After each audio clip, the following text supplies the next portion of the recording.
What's good, everybody? It's your boy Ivold. It's been a hot second since I did any tier lists, but I decided since I've done a few tier lists on, Spider-Man suits and things like that, I'd finally do a tier list on the villains. I wanted to rank all the villains from worst to best, and I also want to hear you guys' thoughts in the comments down below. I'm truly grateful as well for all the support on the channel, the new subscribers, everything like that. It's been absolutely incredible. We're getting super close to 20,000. I truly love you all. You guys are absolutely the best. But without further ado, I think it's time. I think it's time we do get straight into this. So this will be all the movie ones, of course. You've got Into the Spider-Verse, Spider-Man 1, Spider-Man 2, Spider-Man 3, and then the Amazing Spider-Man 1 and 2, as well as all of the MCU movies. So, okay, man, let's get into it. So we've got the Doc Ock from Into the Spider-Verse. Personally, she had I liked her personality. I liked how different she was. We all knew where she was gonna lead into. So this is the Doc Ock from, the Miles Morales timeline, or Miles Morales universe of Into the Spider-Verse, obviously. So I think I'll put her into good. Like, she was cool, but at the same time, I don't know. It's like, it's either like good or great. I'll put her into great just because I like her character design and her personality, but apart from that, not too much. And then of course we've got the GOAT, Alfred Molina, Dr. Octopus from Spider-Man 2. Okay, well this one's freaking awesome, dude. Like, he is one of the most iconic Spider-Man villains just due to the fact of what the movies did. Like, this is one of my favorite representations of Dr. Octopus. I mean, dude, like, his redemption arc, his, like, tragic backstory, how he gets turned into, he just wanted to make a renewable, clean energy source, and it went wrong. Things went wrong, and then he got turned into this villain. He got controlled by his tentacles as well, which was a really cool, twist. And then he redeems himself at the end and comes back to be the hero that he was meant to be, and he saves the world in his own sort of way. And spoilers for No Way Home, he gets a redemption, dude. He gets a redemption. He gets to basically go to a different timeline, and he also has the Iron Man arc reactor, so he gets to create a different future for himself, and that's all thanks to Tom Holland's Spider-Man, as well as, Andrew Garfield's and Tobey's. They managed to save the villains that, didn't really have saving. Oh boy, Electro. Oh. Like, I feel pity for his character, I do. But his design, it hurt. The whole, like, the CGI was amazing at some points in, when it comes to Electro, okay, because the CGI for the Spider-Man web swinging in the suit was immaculate. But when we talk about Electro, his sound design, that was cool. His powers were cool. But what hurt me was his design. So, I mean, if we take the Electro from No Way Home, yes, this Electro, it was really hard to like. So I'll put him into bad, and I feel bad for doing that, but no pun intended, but I have to put him in bad. And same with this Green Goblin. This Green Goblin, like, the actor, I absolutely love, because I think his name is Dave DeHaan. I can't remember. If I'm wrong, do correct me. But I really like this actor. He was in one of my favorite superhero movies called Chronicle. So he's a really good actor. But I really hate this Goblin design. I hate it. It's one of the worst Goblin, like, just, the design sucks. I hate his character motivations. It's just, I don't know. There's just not many redeeming qualities about this guy. I don't like him at all. And then I think this is the Green Goblin from Into the Spider-Verse. I really like the design. Like, because, he's kind of just like a, I don't know if he, like, from what I remember of the movie, I don't know if he's just like mindless. I don't think he is. I don't know. But I love his design. I love how they mix the ultimate Goblin with the traditional and the monster. I think he's really cool, dude. He looks really sick. So I'll put him into great. Then we got Kingpin. Dude, he's so comically big. It's ridiculous. I'll put him into the... I mean, his character motivations in Into the Spider-Verse are really family driven. He wants to see his wife and son, and he's willing to break open the multiverse for that. And I think he's a really good villain in this movie. I mean, he even takes down the original Spider-Man of the universe.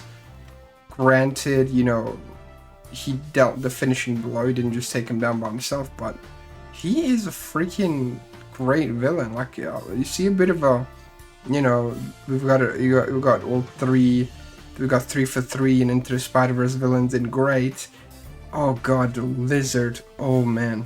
Oh, Peter Park. He really likes pronouncing his P's in that movie. What can I tell you there? The CGI and the design's kind of gross. I really like the original actor for Dr. Connors. I don't know. He was a fun villain. He was a fun villain, but that design, man, I don't know. It was cool. Like if you just get rid of the face, the whole other design was cool. So I'll put him into like, I don't know, okay, or bad. I'll leave him in bad. I don't know, because putting him in okay and looking at that face kind of hurts me, you know. Okay, so now we got Mysterio. I really honestly like the MCU Mysterio a lot. I love his suit. I do hate the backstory for this Mysterio, that he has, you know, all barf and the whole technology with the Iron Man stuff, but it does make sense in one reason. Hear me out. The Homecoming trilogy was the origin story for the Tom Holland Peter Parker. It's not just, you know, if you look at it directly, all 3 movies are just one coherent origin story. They go from him, you know, oh, I love Iron Man, you know, I want to look up to him, I want to be like him, to him going through the tragedy and then realizing, no, he's his own character, he doesn't need to live in the shadow of Iron Man, he doesn't need to be like him, he's his own character. And then, you know, Far From Home happens, he gets his identity revealed, and, you know, he trusts another mentor there, but he trusted the wrong person, and it's crazy. I really liked how deceiving he is. I think Jake Gyllenhaal is one of the, like, he was a perfect casting for this. I loved how tricky he was. He was just a really good Mysterio. I've got to put him right into great up here. Like, he's actually so good. I really enjoyed it. Again, let me know in the comments below what you guys think, because seriously. Now, oh god, dude, the new Goblin from Spider-Man 3. So, as a kid, I really liked the design, but now I'm like, dude, they even had like a Hobgoblin mask and everything. How sick would it have been if he was the Hobgoblin? Like, you took this kind of design but made it the yellow. Oh my god, dude, imagine the alternate timeline that got that sort of design. Dude, it would have been insane.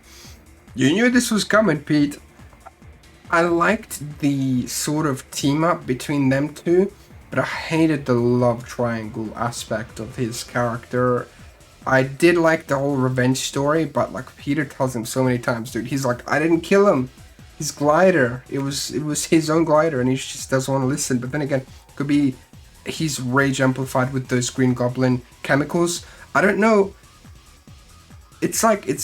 There's like, with each of these characters, I want to, you know, give my own opinions on them, which is obviously why I'm doing this. But with him, it's like he's sort of, so when Green Goblin takes that serum in the Raimi-verse, he gets a split personality and the Goblin takes over and he argues with himself.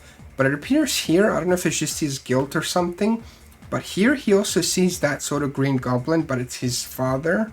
So it makes me wonder, is that sort of a personality, or is he just manifesting the Green Goblin out of his guilt? But however, by the end of the movie, he comes back to his senses, and we get one of the like insanely great team ups. One of the first times we get to see, you know, Tobey's Spider-Man actually team up with someone to take down villains, and their team up was short, but it was great. So I have a lot of mixed feelings about this. They had a good build up with the Harry Osborn of the Raimiverse, but the design, like, I really like the mask, I guess, you know, for what it is, but everything else is kind of meh. So I'll put him into like good or okay. I think okay is where he should belong, because like if he, let's say, had the original like Green Goblin but yellow, oh my god, dude, that would have been insane. Prowler from Miles Morales. Dude, okay, Prowler in this movie is terrifying. Every time he shows up, it gives that, like, his theme, the whole Dread theme was great. We all know who Prowler is. If you know Miles Morales, you know who the Prowler is. It's Aaron Davis, the uncle of Miles. And dude, the Prowler in this movie was great. And, you know, they show him as this really bad villain, but he's also such a nice uncle to Miles, so it's like such a contrast, and you're like, oh my god, I absolutely love this character. And he even redeems himself somewhat because he doesn't hurt his nephew, and I absolutely love that. So I'll put him into freaking great. He is a great character. So now we're 4 for 4 into the Spider-Verse and being great. You love to see it. Rhino, god, dude, oh my god. Oh, suit cool. I like the actor, but I don't know. The fact that we didn't even get to see him properly fight Spider-Man, and the suit I think the suit was provided to him, from what I remember, but god, dude, it hurt. It hurt seeing this. Maybe if the Amazing Spider-Man 3 happens, I could change my opinions. They could flesh him out a bit more. But, I mean, he's just a fun villain, right? So if anything, like, I should kind of put him into bad, but not awful, like that Green Goblin. But I don't know. He just stays in awful for me, just because. I don't know, dude. I might get some flack for it, but there's not even much I can say. There's nothing really comes to mind here. But now we've got this Sandman from Spider-Man 3. Awesome, dude. He was going to be one of the main, if not the main focus from Sam Raimi on this movie. And you can see so much. Like, this version of Sandman is a family man. He just wants to provide for his sick daughter. That's why he stole money. He didn't steal money just to be a crook. He was on the run because he wants to save his daughter. They've retconned the Spider-Man 1, you know, thug killing Uncle Ben into, you know, that guy coming in and tagging onto Flint Marko, and then Flint Marko's gun accidentally went off. I really love the theme of forgiveness. I love this character so much. I think he was a really great character. So, you know, Sam Raimi knows how to build Spider-Man villains and, you know, make them relatable. And that's the thing, you know, you want to make your villains sort of human. So it makes you be like, you know. It's so easy to fall like that, but you know, he redeems himself by the end of that movie, and now in No Way Home he's also cured. So I don't know if he was meant to die at some point to his Spider-Man, which doesn't really make sense, because how do you even kill him unless you turn him into glass and shatter him or something? I don't know. Okay, Scorpion from Into the Spider-Verse is really fun. Like, that's really all I can say about this character. He's really, really fun. I'll put him into, like, good, because he's one of those characters that's just, you know, there, like, just to be there, but he's a really fun addition. I thought he was cool. So, you know, I'll put him into good. Oh my god, the Green Goblin from the Sam Raimi. Is there even any, like, arguments here? This is, without a doubt, the greatest villain from any Spider-Man movie so far, hands down. Nobody can replace Willem Dafoe as Joker. I mean, not Joker. He would be an incredible Joker, don't get me wrong. I would love Willem Dafoe as Joker, but nobody can replace Willem Dafoe as the Green Goblin. The definitive movie Green Goblin, he's, like, his own face, the emotions he channels. You can see the sort of personality shift and everything like that. It is absolutely crazy. I don't know if you heard my nephew in the back, or nephew-in-law, but he's screaming. Dude, this Green Goblin is incredible. Like, without a single doubt, the greatest adaptation for a Green Goblin. Like, he is the blueprint.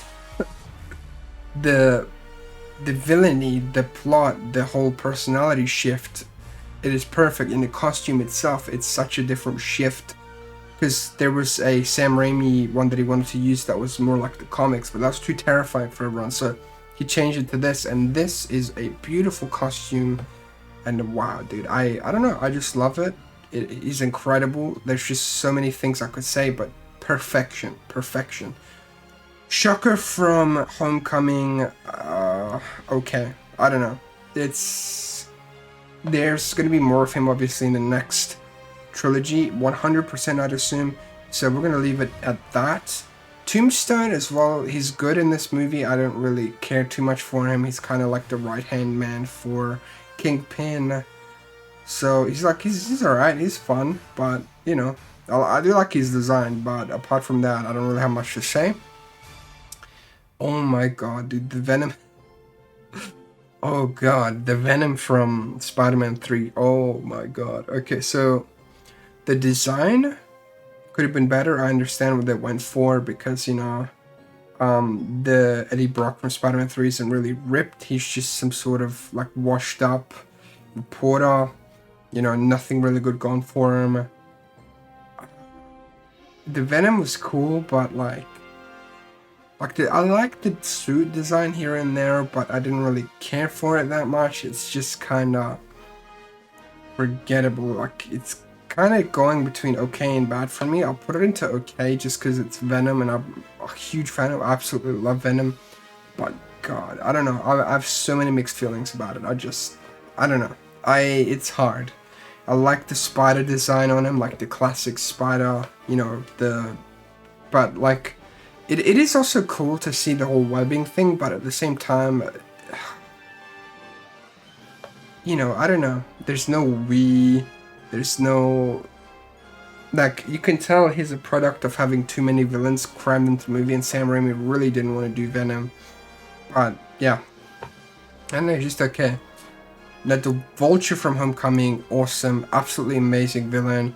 Again, relatability. He's just a dude that's, you know, he's gone bad. He's just trying to provide for his family as well, but he's also got really dark tendencies to him. He's just a really great villain, and especially like Michael Keaton as the Vulture, like an incredible casting, incredible character. I really want to see more of him. I don't know, dude, I absolutely love this character. It's so fun. The suit is freaking awesome too. Now, granted, again, it's an Iron Man villain. Not really. It's an Iron Man villain that Spider-Man makes his own villain. Even though, you know, it's the whole Iron Man Jr. thing. I'm so glad we're past that. But, you know, he's an absolutely amazing villain. It's, if anything, is more Sam Raimi type of a villain. And we need more villains written like that. So you can tell as in my finished tier list as we go down, the villains start becoming kind of written poorly and designed badly. So let me know what you guys think of my tier list. I think my tier list is pretty damn good. If you know, have got your own, let me know where you'd rank everybody. Hope you guys enjoyed the video. If you did as well, make sure to drop a like, subscribe, you know, become a channel member if you wish to support me directly, stuff like that. Yeah, absolutely love you all. Thank you so much for the support. I hope to see you guys later. Have yourselves an absolutely wonderful day, everybody. Peace.